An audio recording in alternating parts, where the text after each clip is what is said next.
नमस्कार, आप देख रहे हैं हिंदी माइक और मैं हूं आपके साथ सृष्टि चौधरी। प्रमुख स्वतंत्रता सेनानी वीर सावरकर पर पुस्तक के विमोचन कार्यक्रम में आरएसएस प्रमुख मोहन भागवत ने कहा कि भारत में आज के वक्त में वीर सावरकर के बारे में वास्तव में उचित जानकारी की कमी है। ये एक परेशानी है। वीर सावरकर के बारे में लिखी गई 3 पुस्तकों से काफी जानकारी मिल सकती है। संघ प्रमुख ने कहा कि आजादी के बाद से ही सावरकर को बदनाम करने की मुहिम चली। अब इसके बाद स्वामी विवेकानंद, स्वामी दयानंद सरस्वती और योगी अरविंद को बदनाम किया जाएगा, क्योंकि वीर सावरकर इन तीनों के विचारों से प्रभावित थे।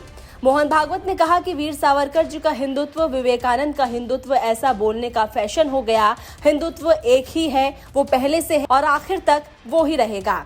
वीर सावरकर जी ने हालात को देखकर इसका उद्घोष जोर से करना आवश्यक समझा। आरएसएस प्रमुख मोहन भागवत ने कहा कि जो भारत का है उसकी सुरक्षा प्रतिष्ठा भारत के ही साथ जुड़ी है।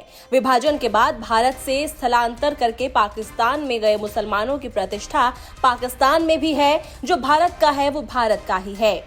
भागवत ने कहा कि हमारी पूजा विधि अलग अलग है, लेकिन पूर्वज एक हैं। इसके आगे उन्होंने बंटवारे के बाद पाकिस्तान जाने वालों को वहां प्रतिष्ठा नहीं मिलने की बात कही।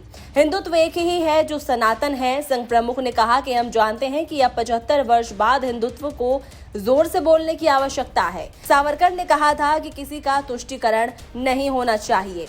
इससे पहले भागवत ने शादी के लिए हो रहे धर्म परिवर्तन पर चिंता जाहिर की थी। संघ प्रमुख ने कहा कि शादी के लिए धर्म परिवर्तन कैसे होता है, हिंदू लड़के और लड़कियां दूसरे धर्म में कैसे बदल रहे हैं। छोटे छोटे स्वार्थों के लिए ऐसा हो रहा है। ऐसा करने वाले लोग गलत कर रहे हैं।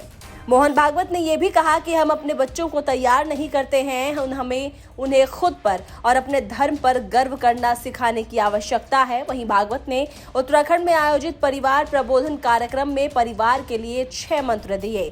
आरएसएस प्रमुख ने भोजन, भजन, भाषा, भ्रमण, भवन और भूषा के जरिए अपनी जड़ों से जुड़े रहने का संदेश दिया। कार्यक्रम में शामिल रक्षा मंत्री राजनाथ सिंह ने कहा कि वीर सावरकर जी महान स्वतंत्रता सेनानी थे। इसमें कहीं दो राय नहीं है।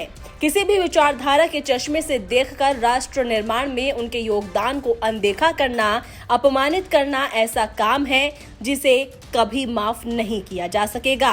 फिलहाल इस खबर में इतना ही। अधिक खबरों के लिए हमारे फेसबुक पेज को लाइक करिए और यूट्यूब पर बने रहने के लिए हमारे चैनल को सब्सक्राइब करिए।